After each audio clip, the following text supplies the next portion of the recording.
রেনেসার যে এজ সেটাতে 1500 থেকে 1660 সাল পর্যন্ত এই রেনেসার এজ। এবং রেনেসার এজের ভেতরে রেনেসার এজের ভেতরে আরও মোটামুটি 3-4টা এজ আছে। যেমন ধরো একটা হচ্ছে এলিজাবেথান এজ বা এলিজাবেথান পিরিয়ড, যেটা 1558 থেকে 1603 পর্যন্ত। এরপরে 1603 থেকে 1625 সাল পর্যন্ত আছে জ্যাকোবিয়ান পিরিয়ড। এরপরে 1625 থেকে 1660 পর্যন্ত বলা হয় হচ্ছে লেট রেনেসান্স। এবং এর ভেতরেই আরেকটা আছে, সেটা হচ্ছে পিউরিটান এজ, 1620 থেকে 1660 সাল পর্যন্ত। তবে মেইন এজ হচ্ছে এইটা, এর ইংলিশ রেনেসান্স যে এজ সেটা। এইটারই ভেতরে এগুলো হচ্ছে সাব এজ বা বিভিন্ন নামে ডাকা হয়ে থাকে। সো আমি এখন এই ইংলিশ রেনেসান্স যে এজ, সেই এজের যে প্রশ্নটা সেটা নিয়ে আলোচনা করি। আমি তোমাদের দেখাই যে কোন প্রশ্নটা।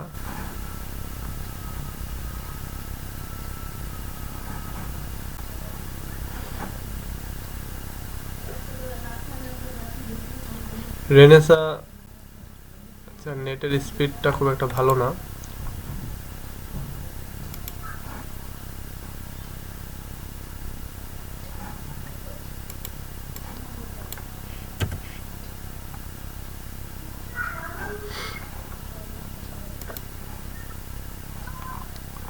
এই যে দেখো, তোমাদের এই প্রশ্নটা আজকে আলোচনা হচ্ছে, describe the features of the Renaissance age. এই একটা প্রশ্নটার ভেতরেই তুমি এলিজাবেথান এজের যে ফিচার সেটাও পাবে, আবার পিউরিটান বা জ্যাকোবিয়ান এজের যে ফিচার, এই সব কিছু এই একটার ভেতরেই পাচ্ছ। জাস্ট একটু ঘুরিয়ে লিখতে হবে যদি এদিক সেদিক হয়। তো যেহেতু এলিজাবেথান এজ সম্পর্কে অলরেডি এবার কোশ্চেনে চলে আসছে, সো সেইটা আর আসবে না। এবার এই এই প্রশ্নটা ইম্পর্টেন্ট। সো আমরা এটা দেখি এটাতে কি আছে। দেখো সামারি হিসাবে এলিজাবেথান এজের আমি এখানে অনেকগুলি পয়েন্ট করেছি, এর ভেতরে সবগুলি তোমাদেরকে পড়তে হবে না। রেনেসান্স এজের আমরা এখানে কিছু পড়ব, এবং কিছুর ভেতরে যেমন রয়েছে রিভাইভাল অফ লার্নিং, এই একটা, হিউম্যানিজম রয়েছে, তারপরে রিলিজন পলিটিক্স এটা রয়েছে, সায়েন্স টেকনোলজি এইটা, এরকম আমরা কিছু কিছু ইয়ে পড়বো। আমি তার আগে রেনেসান্স এজ সম্পর্কে তোমাদেরকে একটা ধারণা দেই, এবং এরপরে আমি এই ফিচারগুলো নিয়ে আলোচনা করি।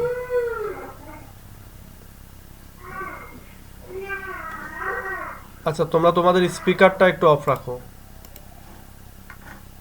আহমেদ, তুমি তোমার স্পিকারটা অফ রাখো।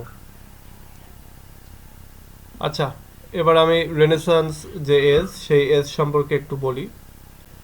সেটা হলো রেনেসা রেনেসান্স যে শব্দটা, এটার মেইন যে মিনিং যেটা, সেটা হচ্ছে রিবার্থ, অর্থাৎ পুনরায় জন্ম লাভ করা। রেনেসা এই শব্দটা হচ্ছে মূলত লিটারেলি এর যে মিনিংটা সেটা হচ্ছে রিবার্থ অথবা রি অ্যাওকেনিং, অর্থাৎ পুনর্জাগরণ। একটা হচ্ছে পুনর্জন্ম আর একটা হচ্ছে পুনর্জাগরণ। এবং এই নামটা মূলত এই যে রিবার্থ যে শব্দটা, এটা মূলত রেফার করছে যে ক্লাসিক্যাল যে লার্নিং, অর্থাৎ ওল্ড গ্রিক এবং রোমান লার্নিংটাকে আবার পুনরায় ফিরিয়ে আনাটাকে বলা হচ্ছে এই রেনেসান্স। সো এই রেনেসা শুরু হয়েছিল, মানে রেনেসাকে বলা হচ্ছে রিভাইভাল অফ লার্নিং, অর্থাৎ শিক্ষার পুনর্জাগরণ। এবং এটা শুরু হয়েছিল 1300 শতাব্দীতে।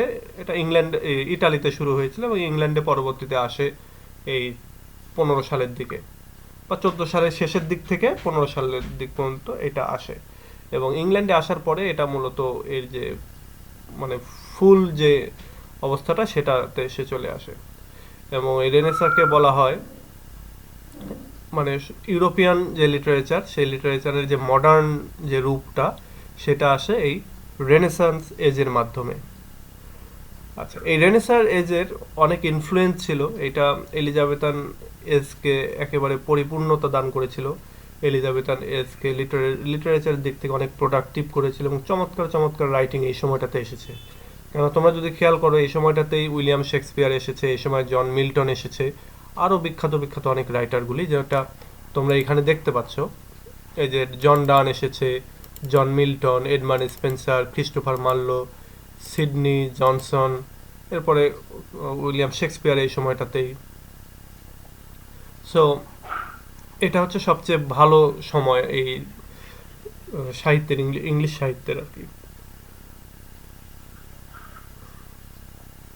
তো বলা হচ্ছে যে এই সময়টা ট্রান্সলেশনের জন্য অনেক ভালো একটা সময়। এই সময়ে ওই ওল্ড লিটারেচারগুলি ইংলিশে খুব ভালোভাবে ট্রান্সলেট করা হয়েছিল, এবং ক্লাসিক্যাল যে লিটারেচার, তারপর ওই সময়ের যে মিথোলজি, তারপরে যেই পেইন্টিং, তারপরে ফাইন আর্টস, স্কাল্পচার, তারপরে মিউজিক, এই সব কিছুই খুব ভালোভাবে ইংল্যান্ডে নিয়ে এসে এটাকে ট্রান্সলেট করা হয়েছিল।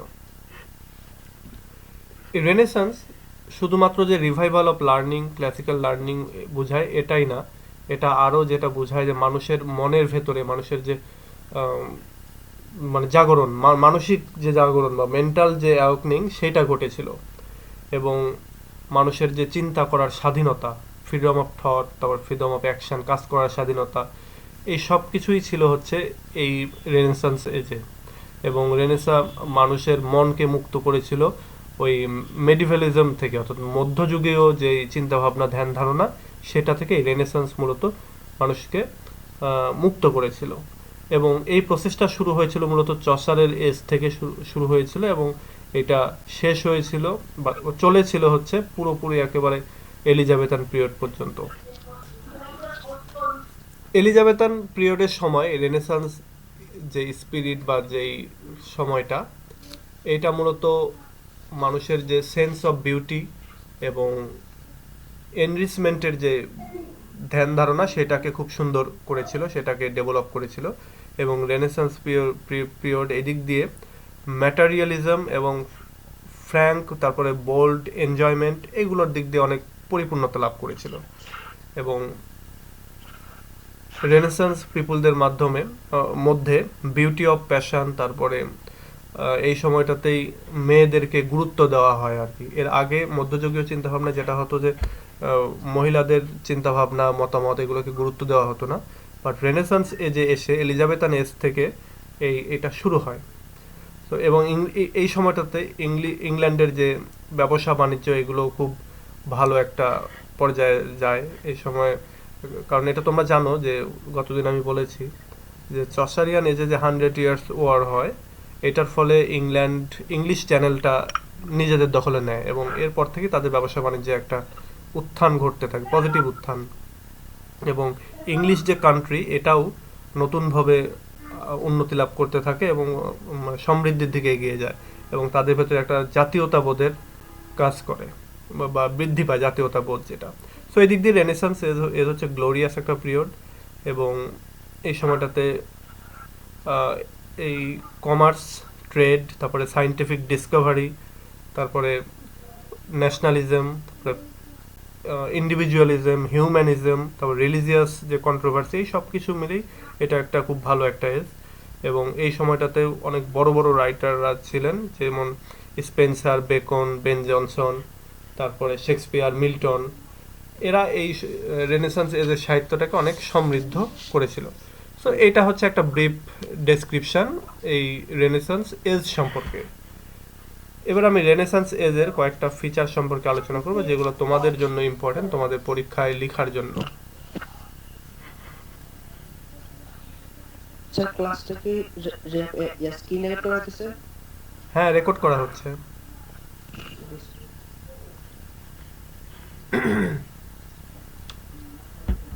আচ্ছা, রেনেসান্স যে এজ, সেই এজের আমরা ফিচারটা এবার জানবো। এখানে প্রমিনেন্ট যে ফিচারগুলি, মেইন যে ফিচারগুলি, সেগুলো জানবো। এখানকার 1 নাম্বার যে ফিচার, সেটা হচ্ছে যে ম্যাটেরিয়ালিজম। ম্যাটেরিয়ালিজম হচ্ছে এই সময়ের একটা গুরুত্বপূর্ণ ফিচার। তো বলা হচ্ছে যে এই রেনেসান্স এজে যে ইন্টেলেকচুয়াল রিবার্থ ঘটে, এইটা ঘটার ফলে মানুষের ভেতরে ইন্ডিভিজুয়ালিজম এর যে চিন্তাভাবনা, সেটা বৃদ্ধি পায়। অর্থাৎ প্রত্যেকটা মানুষ যে সমান অধিকার পাওয়ার যোগ্য, এবং মানুষগুলি যে হচ্ছে মানে তাদের যে দৈনন্দিন যে চাহিদা বা বেসিক নিডস যেটা, এটা যে নিজেদেরকে মানে পূরণ করা লাগবে বা আমাদের যে এটা অধিকার, এই বিষয়টা, এই চিন্তাটা এই সময়টাতে মানুষের ভেতরে আসে। এবং এই সময় মানুষ যে ওল্ড লার্নিং যেটা, সেই লার্নিংগুলি রিভার্ট হয়। এই সময়টাতে চার্চের যে মানে বাইবেল, সেটাও অনেক বেশি ট্রান্সলেট হয়, যার কারণে এই সময়টাতে মানুষের ভেতরে একটা চেঞ্জ আসে তাদের নিজস্ব চিন্তাভাবনা। এবং রেনেসান্স এজ মূলত এই ইন্ডিভিজুয়ালিজম এবং ম্যাটেরিয়ালিজম বা ওয়ার্ল্ডলিনেস, অর্থাৎ পৃথিবীর প্রতি, পৃথিবীর যে ভোগবিলাস সেটার প্রতি যে মানুষের মানে আত্মনিয়োগ, সেটা এই সময়টাতে বেড়ে যায়। এবং রেনেসান্স মানুষের মনকে মূলত মুক্ত করে দেয় ওই মিডাইভাল এজ থেকে। এবং এর ফলে যেটা হয় যে মানুষ এই ম্যাটেরিয়ালিজম এবং ইন্ডিভিজুয়ালিজমের যে চিন্তা, সেটা তাদের ভেতরে আসতে থাকে। এরপরে আসে ইনফ্লুয়েন্স অফ ক্লাসিক্স, অর্থাৎ ক্লাসিক যে রাইটিং, সেই রাইটিংয়ের যে ইনফ্লুয়েন্স, সেটা এই যুগের মানুষের ভেতরে ব্যাপকভাবে পড়ে। বলা হচ্ছে এই এলিজাবেথান এজের সময় বা রেনেসান্স এজের সময় ক্লাসিক্যাল লার্নিংগুলি অনেক বেশি ইংলিশে ট্রান্সলেট হতে থাকে এবং ইংলিশ জনগণ এটা পড়তে থাকে। এবং যে ক্লাসিক্যাল লার্নিংয়ের, বিশেষ করে রোমান এবং গ্রিক যে লার্নিংগুলি, সেগুলোর প্রতি মানুষ, এই রেনেসান্স পিরিয়ডের মানুষ অনেক অ্যাটাচড হয়, এগুলো মানে খুব ভালোভাবে পড়তে থাকে। এবং এইখান থেকে তারা ওল্ড গ্রিক যে মানুষগুলি, তাদের যে লাইফের যে স্টাইল, তাদের যে মানে সব রাইটিং স্টাইল বা অন্য যে কিছু জীবনাচরণ যেগুলো, সেগুলো তারা ফলো করতে থাকে। এবং এই ক্লাসিক যে রাইটিং বা ক্লাসিক যে নলেজ বা যা কিছু, সব কিছুই মানুষের দৈনন্দিন লাইফে একটা ইনফ্লুয়েন্স ফেলতে থাকে বা ইফেক্ট ফেলতে থাকে। এবং তাদের এখানে যেমন ফ্রিডম অফ থিঙ্কিং, তারপরে তাদের হিউম্যানিজমের যে চিন্তা, সেগুলোও এদের ভেতরে আসতে থাকে। এবং এই যে রাইটিংগুলি, এই যে ওল্ড ক্লাসিক যে রাইটিংগুলি, সেগুলোর যে ইনফ্লুয়েন্স, সেগুলো মূলত পড়ে যেমন মার্লোর রাইটিংয়ের ক্ষেত্রে, তারপরে বেকনের রাইটিংয়ের ক্ষেত্রে, স্পেন্সারের পোয়েট্রি রাইটিংয়ের ক্ষেত্রে, এই সময়টাতে তারা বেশি ইনফ্লুয়েন্সড হয়। এই ক্রিস্টোফার মার্লো, তারপরে ফ্রান্সিস বেকন, এডমান্ড স্পেন্সার, এরা খুব ইনফ্লুয়েন্স হয় ওল্ড ক্লাসিক্যাল যে রাইটিং, সেগুলোর মাধ্যমে। এরপর আমরা জানবো হচ্ছে হিউম্যানিজম সম্পর্কে। সো হিউম্যানিজমের মেইন কথা হচ্ছে যেটা, হিউম্যানিজম শব্দটা যদি আমরা একটু চিন্তা করি, আচ্ছা, হিউম্যানিজমের মেইন কথাই হচ্ছে মানুষকে মূল্য দেওয়া বা মানুষকে প্রাধান্য দেওয়া বা মানবতাবাদ যেটা বললে তুমি, এটাই। তো রেনেসান্স যারা স্কলার যারা ছিল, তারা হিউম্যানিস্ট যে চিন্তাভাবনা, সেটাকেও তারা রিভাইভ করেছিল এবং সেটাও গ্রিক যে ল্যাঙ্গুয়েজ বা গ্রিক যে নলেজ, সেখান থেকে এসেছিল। এবং হিউম্যানিস্টরা, বিশেষ করে ইরাসমাস ছিল হচ্ছে একজন হিউম্যানিস্ট, সে মূলত হিউম্যানিস্ট বা হিউম্যানিজমের যে মুভমেন্ট, সেটাকে লিড দিচ্ছিল। এবং সে মূলত একটা revolutionary quality of liberal thinking এবং অ্যাথেনিয়ান ডেমোক্রেসি মূলত এই হিউম্যানিজম দ্বারা সে প্রকাশ করছিল, এই টার্মটাকে সে ডিফাইন করছিল এটার মাধ্যমে। এবং এই হিউম্যানিজমের মাধ্যমেই মূলত হিউম্যানিস্ট যে মুভমেন্ট, এটার মাধ্যমে মানুষ তাদের নিজেদেরকে যেন ডিসকভার করতে পারছিল। তারা রিলিজিয়াস যে আউটলুক, সেই মানে শিকল থেকে, ফলস রিলিজিয়াস যে আউটলুক, সেখান থেকে তারা বের হয়ে আসছিল। এবং মানুষ তাদের যে দৈনন্দিন যে লাইফ, সেখানে তারা ফ্রি হতে থাকে বা মুক্ত হতে থাকে। এবং তারা এই সময় রাইটাররাও অনেক বেশি প্রভাবিত হয়, বিশেষ করে যেমন ডান্তে, তারপর পেত্রাক, বোকাশিও, এদের রাইটিংয়ের মাধ্যমে। এবং হিউম্যানিজম অর্গানাইজড করে হচ্ছে মানুষের প্রতি যে হচ্ছে ইন্টারেস্ট দেওয়া বা মানুষকে প্রাধান্য দেওয়া বা মানুষের মতামতকে যে প্রাধান্য দেওয়া, এইটাই মূলত মেইন কথা এখানকার। এরপরে রয়েছে, তোমরা জানো, সেটা হচ্ছে যে স্পিরিট অফ অ্যাডভেঞ্চার। তো অ্যাডভেঞ্চারের প্রতি মানুষের এই বিশেষ করে রেনেসান্স এজের বা রোমান্টিক বা এলিজাবেথান এজের মানুষের যে একটা আগ্রহ, সেটাও এই সময়টাতে ব্যাপকভাবে পরিলক্ষিত হয়। বলা হচ্ছে যে এই স্পিরিট অফ অ্যাডভেঞ্চারের কারণে এই রেনেসান্স এজে মানুষ বিভিন্ন দিকে অ্যাডভেঞ্চার করতে যায় বা বিভিন্ন নতুন নতুন জিনিস আবিষ্কার করতে থাকে, এবং এই সময় এলিজাবেথান এজের যে লিটারেচার সেটাও অনেক প্রভাবিত হয় এই স্পিরিট অফ অ্যাডভেঞ্চারের কারণে। এবং এই এজটাকে বলা হচ্ছে কিউরিওসিটি এবং থ্রাস্ট ফর নলেজের একটা এজ। এবং এখানে এই সময়ের যে স্কলার যারা ছিল, বিশেষ করে বেকন, তারপরে মানে তার রাইটিংয়ের ক্ষেত্রে যদি বলা যায় তাহলে এটা হচ্ছে প্রেগনেন্ট উইথ নলেজ, অর্থাৎ এটা একেবারে পরিপূর্ণ ছিল নলেজের মাধ্যমে বা নলেজ দিয়ে। এবং এই সময়ের রাইটিংয়ের ভেতরে অনেক রোমান্টিক এলিমেন্টও আমরা পাই। তোমরা যদি উইলিয়াম শেক্সপিয়ারের রাইটিংগুলো দেখো তাহলে সেখানে দেখবে অনেক রোমান্টিক কমেডি রয়েছে সেখানে। সো এটা একটা গুরুত্বপূর্ণ বৈশিষ্ট্য। এবং এই সময়টাতে আরও যেই ফিচারগুলো আমরা পাই সেটা হচ্ছে যে ইন্টেলেকচুয়াল, স্পিরিচুয়াল এবং ফিজিক্যাল যে হরিজন, যেটা রেনেসান্স এজের মানুষরা এই হরিজনকে পেরিয়ে যেতে সক্ষম হয়েছিল, এবং তারা ক্লাসিক্যাল এজের যে রাইটিংগুলি বা ক্লাসিক্যাল যে নলেজ সেগুলিকে তারা পাওয়ার কারণে তাদের এই বিষয়টা সম্ভব হয়েছিল। এরপরে আমরা দেখব সেটা হচ্ছে মোরালিটির যে বিষয়টা, সেটা যে এলিজাবেথান পিরিয়ডে বা রেনেসান্স যুগে যেটা ঘটেছিল যে মানুষ অনেক বেশি ইন্ডিভিজুয়ালিস্টিক হয়েছিল, তাদের ভেতরে সায়েন্টিফিক যে জ্ঞান সেটা তারা পেয়েছিল, এবং একই সঙ্গে তারা সেকুলারও হয়েছিল। তারা ধর্মীয় যে রিলিজিয়াস যে শিকল সেটা থেকে তারা বেরিয়ে এসেছিল, ফলস রিলিজন থেকে আর কি, এই রেনেসান্সের প্রভাবে। এবং নতুন যে লার্নিং এবং নতুন যে সায়েন্টিফিক স্পিরিট এইটা তারা পেয়েছিল, এবং এইটা তাদের এই র্যাশনালিজমকে বা তাদেরকে আরও বেশি র্যাশনাল হতে হেল্প করেছিল। এবং লিটারেচার এবং রাইটিংয়ের ক্ষেত্রেও আমরা দেখতে পাই যে এই মোরাল যে বিষয়গুলো এগুলো খুব মোরালিটি বিশেষ করে খুব ভালোভাবে প্রভাবিত করেছিল। এই সময়ের ক্লাসিক্যাল এবং মিডাইভাল যে ফিলোসফি এবং ক্রিশ্চিয়ানিটি যেটা ছিল সেটাও খুব ভালোভাবে এই সময় হচ্ছে নলেজের সোর্স হিসেবে কাজ করে। এবং হোল এলিজাবেথান লিটারেচার যেটা সেটা অথররা অনেক মোরাল দিক দিয়ে অনেক বেশি ক্লিয়ার ছিল, মোরাল পারসেপশন যেটা তাদের অনেক ভালো হয়েছিল এই ক্লাসিক্যাল লার্নিংয়ের হচ্ছে রিবার্থ হওয়ার কারণে। এটা হচ্ছে মেইন যে কথা। এরপরেও আরও যে বিষয় আছে সেটা হচ্ছে যে তোমরা যদি এইখানে যাও, এখান থেকে তোমরা ইন্ডিভিজুয়ালি এই প্রত্যেকটা জিনিস আলাদা আলাদা করে আলোচনা করতে পারবে। আমি যেটা তোমাদেরকে প্রেফার করি সেটা হচ্ছে সবসময়ের জন্য তোমরা এখান থেকে পয়েন্টগুলি নাও। আচ্ছা নাহিদা, তুমি তোমার স্পিকারটা অফ করো তো।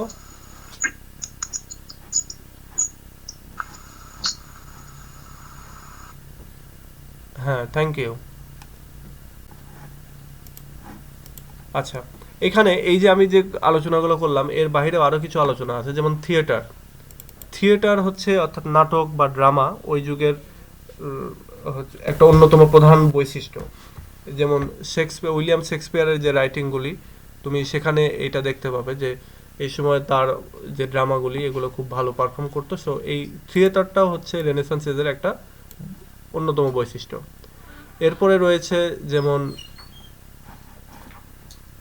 রিলিজন এবং পলিটিক্স, অর্থাৎ তোমরা জানো যে এই সময়টাতেই রিফরমেশনের যে ঘটনা সেটাও এই সময়টাতেই ঘটেছিল।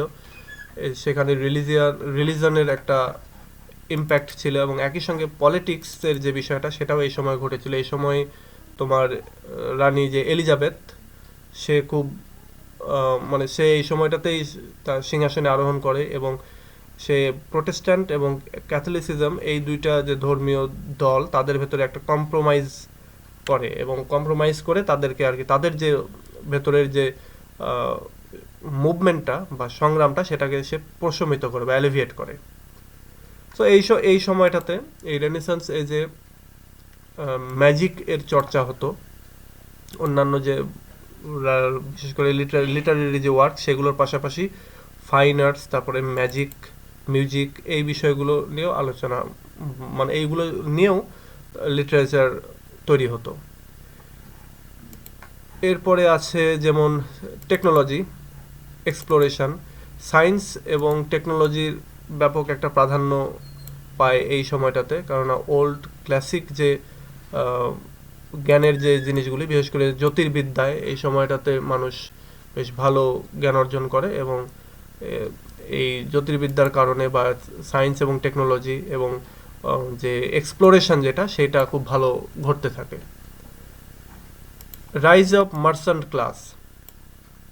আচ্ছা, সায়েন্স এবং টেকনোলজির প্রাধান্য পাওয়ার কারণে বা ভালো একটা অবস্থানে যাওয়ার কারণে এই সময়টাতে মানুষ দিক বিদিক ব্যবসার উদ্দেশ্যে যেতে থাকে, এবং একটা নতুন মানে সমাজে একটা নতুন ক্লাস তৈরি হয়, সেটা হচ্ছে বিজনেস ক্লাস বা মার্চেন্ট ক্লাস, ব্যবসায়ী শ্রেণী, এইটা তৈরি হয়।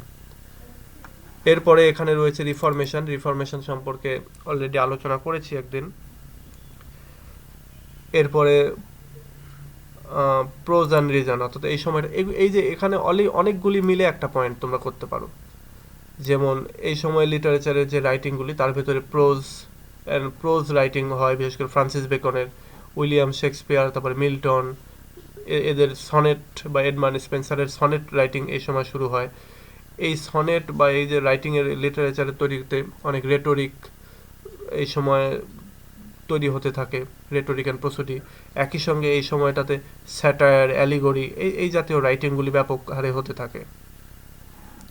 সুপারন্যাচারাল বিলিফ হচ্ছে এই সময়ের রাইটিংয়ের একটা অন্যতম বৈশিষ্ট্য, বা যেটা রেনেসান্স এজেরও বৈশিষ্ট্য। তোমরা যদি উইলিয়াম শেক্সপিয়ারের ড্রামাগুলো দেখো তাহলে এখানে অনেক সুপারন্যাচারাল এলিমেন্ট পেতে থাকবে। লাভ, তারপরে হিউমার, এগুলো হচ্ছে রাইটিংয়ের বা লিটারেচারের অন্যতম বৈশিষ্ট্য এই সময়ের লিটারেচারের। ট্র্যাজিক এবং কমিক এলিমেন্ট, এটাও গুরুত্বপূর্ণ বৈশিষ্ট্য রেনেসান্স এজের তথা ওই যুগের রাইটিংয়ের গুরুত্বপূর্ণ এলিমেন্ট, যেটা আমরা উইলিয়াম শেক্সপিয়ারের রাইটিংয়ের ভিতরে দেখতে পাই। তারপরে এপিক রাইটিং। এপিক হচ্ছে এই সময়ের অন্যতম গুরুত্বপূর্ণ রাইটিং, এবং তোমরা জানো জন মিল্টনের যে প্যারাডাইস লস্ট, প্যারাডাইস রিগেইন, এই যে রাইটিংগুলি, এই রাইটিংগুলো কিন্তু এই সময় লেখা হয়, এবং তিনি মূলত ওই ক্লাসিক্যাল যে রাইটিং সেগুলোর মাধ্যমে তিনি অনুপ্রাণিত হন। মনার্কিজম যেটা, অর্থাৎ রাজতন্ত্রের যে কায়েম, সেটা এই সময় হয়। কেননা তোমরা জানো যে রানী এলিজাবেথ সে নিজেই খুব ভালো একটা মনার্ক ছিলেন, এবং তিনি তার রাজতন্ত্র কায়েমে অনেক কিছুই করেছেন। বিশেষ করে প্রোটেস্ট্যান্ট এবং ক্যাথলিসিজম এর যে দুই দল, এই দুই দলের ভেতরে একটা কম্প্রোমাইজ করেছেন। Metaphysical element, metaphysical school of writing যেটা, সেটা হচ্ছে এই সময়টাতেই হয়। জন ডান তিনি নিজেই মেটাফিজিক্যাল স্কুলটাকে লিড দিয়েছেন, এবং এই যুগের রাইটিংয়ের ভেতরে মেটাফিজিক্যাল এলিমেন্ট অনেক পাওয়া যায়। এই যে patriotism, music, art, spirit of individualism, materialism যেটা আলোচনা করলাম, স্পিরিট অফ অ্যাডভেঞ্চার, এই সবগুলোই হচ্ছে এই যুগের অন্যতম বৈশিষ্ট্য। আচ্ছা, সো তোমরা এখান থেকে এগুলোও ভেঙে ভেঙে আলোচনা করতে পারো। এগুলো আবার তোমরা বড় করে, আমি যে প্রথমে যে কয়েকটা বললাম, যেমন স্পিরিট অফ অ্যাডভেঞ্চার, তারপর ইন্ডিভিজুয়ালিজম এবং ম্যাটেরিয়ালিজম, তারপরে এই সময় লিটারেচার, হিউম্যানিজম, রিফরমেশন, এগুলো তোমরা আলাদা আলাদা করে আলোচনা করতে পারো। আচ্ছা, এখন আমি যতটুকু আলোচনা করলাম এইটুকুর ভেতরে তোমাদের কারো কোনো কোশ্চেন থাকলে তোমরা একটু কোশ্চেনটা করতে পারো।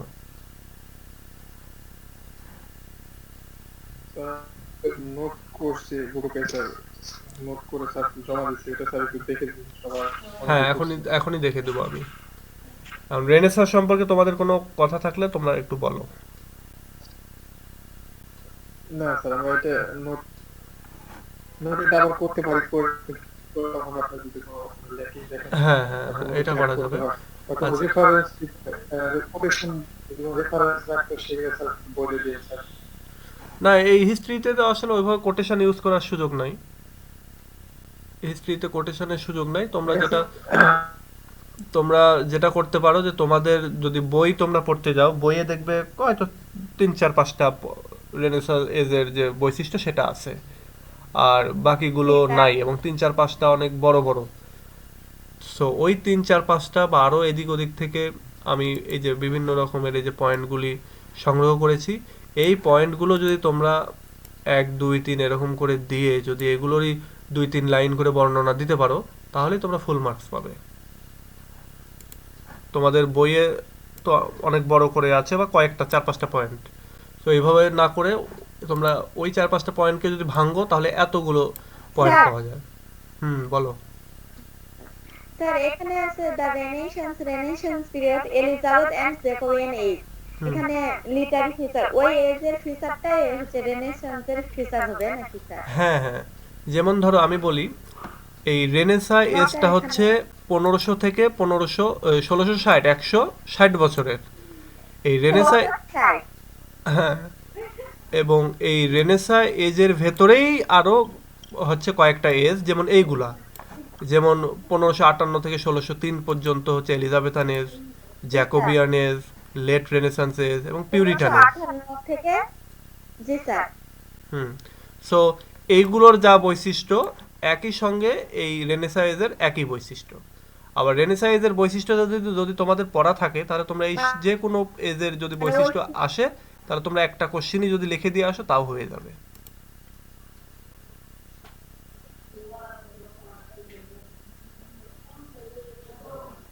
আচ্ছা, এবার আমরা দেখি যে আমাদের তোমরা গ্রুপে যেটা পোস্ট করেছো সেই এটা দেখে আসি।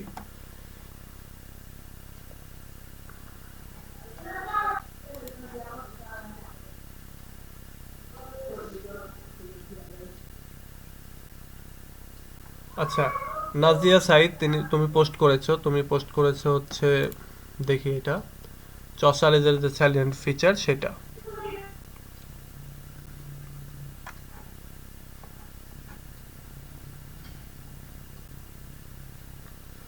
জিওফ্রেস চসার,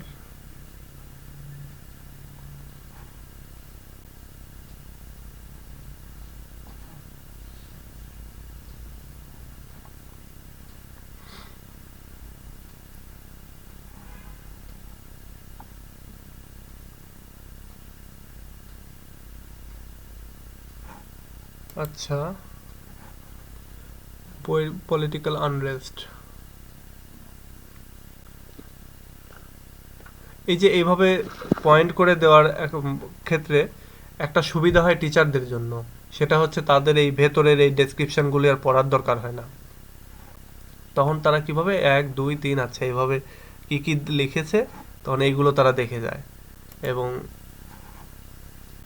এইটা এইভাবে তাদের জন্য সুবিধা, এবং তারা খুশি হয় কিন্তু মার্কসও ভালো মার্কস দিয়ে দেয়।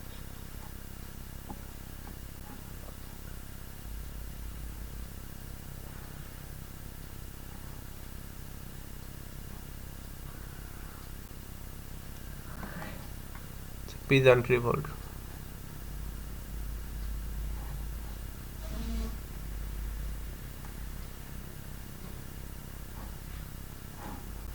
আচ্ছা, এই যে এইগুলো আরেকটু বেশি করে লিখতে হবে, এটা এইটুকু লিখলে হবে না। এই যে এক লাইন লিখলে তো হবে না, মিনিমাম 3-4টা লাইন লিখতে হবে। যেমন এটা ঠিক আছে, এটাও আরেকটু লিখতে হবে। এগুলো খুবই ছোট হয়ে গেছে, এগুলো দেখলে কিন্তু টিচাররা আবার মাইন্ড করবে, তো এগুলো এত ছোট করে লেখা যাবে না।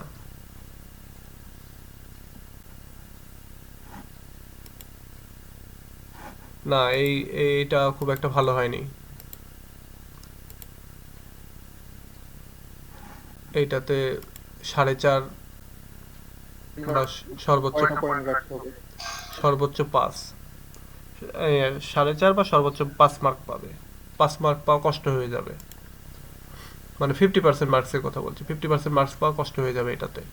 হ্যাঁ, এই যে যে পয়েন্টগুলো দিয়েছিলে সব ঠিকই আছে, এই পয়েন্টগুলো যদি আরেকটু বড় করতে পারতে তবে ঠিক হতো।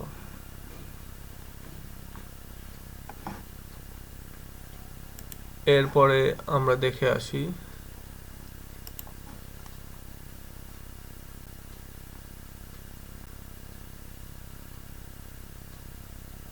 আচ্ছা এটাতে কি দিয়েছে, কই আর কেউ তো পোস্ট করো নাই।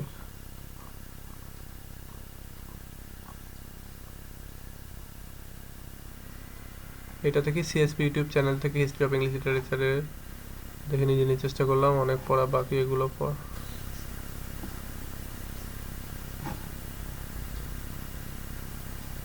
গ্রামারে ভুল ত্রুটি থার্ড ইয়ারে এসে ধরিয়ে দেওয়ার কিছু নেই। থার্ড ইয়ারে এসে গ্রামারে ভুল ত্রুটি হলে কিছু করারও নেই আর।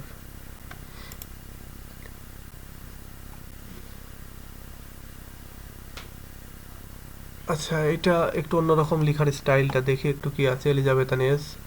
এলিজাবেথানেস কভার দ্য রিজন অফ থেকে এত it is a significant period major author, ঠিক আছে।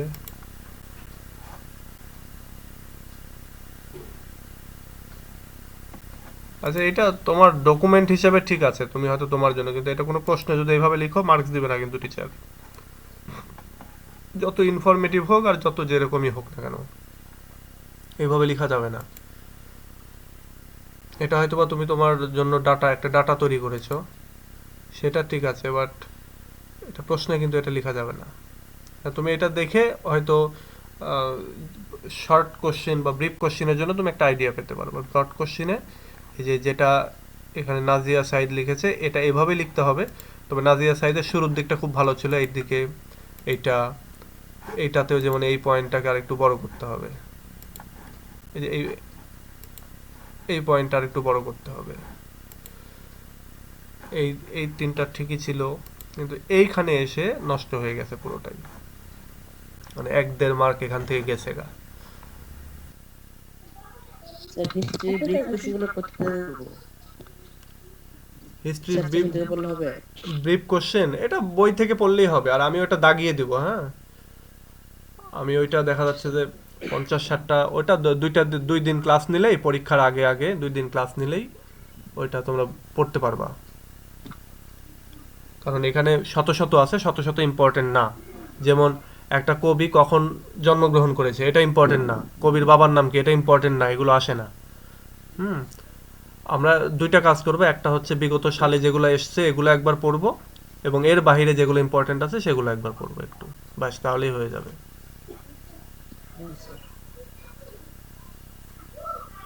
আচ্ছা, আর কোনো কোশ্চেন থাকলে বলো।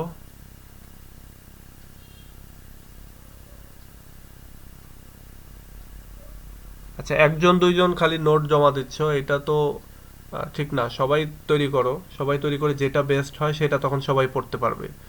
আসলে হিস্ট্রি নিয়ে কিন্তু অবহেলা করা যাবে না, হিস্ট্রি খুব মারাত্মক একটা সাবজেক্ট, এটা তোমাকে ডুবাই দিতে পারে। সো এটা শুরু থেকেই ওইভাবে পড়ো যাতে একবারে পাস করে যাও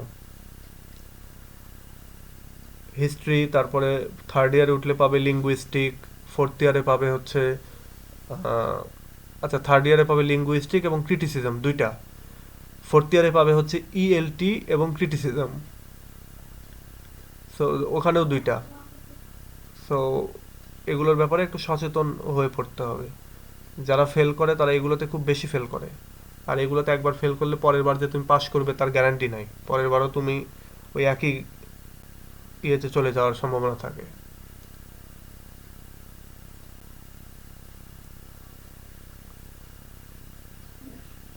স্যার গত ক্লাসটা তো আপলোড হয় নাই ফেসবুকে, গ্রুপে।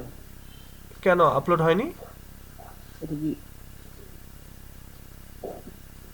জি না স্যার। আচ্ছা, তাহলে মনে হয় ইউটিউবে দেওয়া আছে।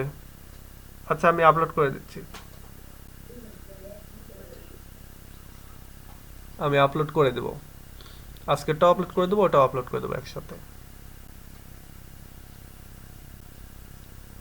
হ্যাঁ, এইভাবে মনে করিয়ে দেবে, এগুলা আসলে ভুলে যাই। প্রতিদিন 2টা করে ক্লাস এটা হয়তো, আবার এটা রেন্ডার দিতে আরও প্রায় 1-1.5-2 ঘন্টা করে সময় লাগে।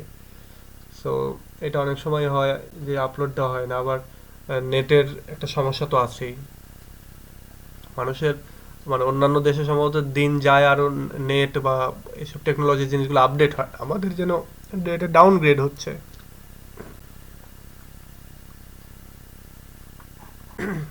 তো ঠিক আছে, আজকে এ পর্যন্তই, আবার পরবর্তীতে নেক্সট ক্লাসে কথা হবে, আর আমি এর মধ্যে অবশ্যই এই ভিডিওটা আপলোড করে দেবো। তো ঠিক আছে, তোমরা যারা জয়েন করছিলে তোমাদের সবাইকে ধন্যবাদ, আর টেনশন করো না, শুরু থেকেই সব রেকর্ড হয়েছে। তো আচ্ছা, থ্যাংক ইউ সো মাচ, আল্লাহ হাফেজ।